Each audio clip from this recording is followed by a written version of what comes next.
samo jedna, da fašista više nema. Ide na avione, tenkove i kamione, aj Karmela. Nestaje nam municije, hlada vjetar, polje pije, aj Karmela.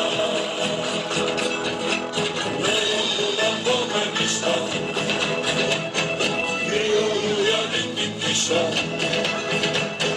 Jer se ova pesma čuje, aj Karmela, aj Karmela. Nama srce pobježuje, aj Karmela, aj Karmela. Ljudi čuvaju ustavni poredak. Da ga bar čuvaju. Šta mi gura tu u leđa nešto?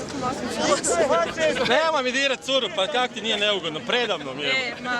Ne, ali on stalno hoće nešto. Stvarno, ja vidim.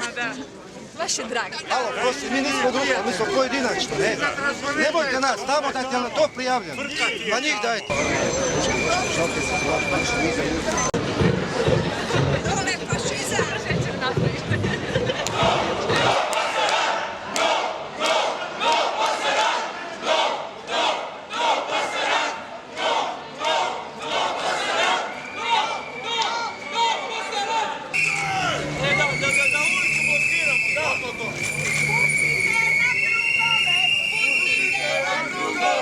Pustite nam drugove! Pustite nam drugove!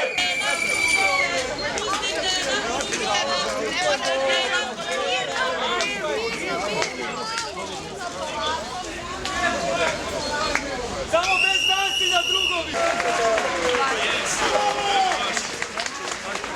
Evo, mi smo kupili jaja, hrvatski proizvod. Mislili smo večeras pofriga, mi smo došli iz Splita, ali očito se ne smije hodati okolo sa jajima, tako da radi toga nas je uhitilo. I transparent je bio sporan. Očito je u Hrvatskoj zabranjeno imati jaja, odnosno muda.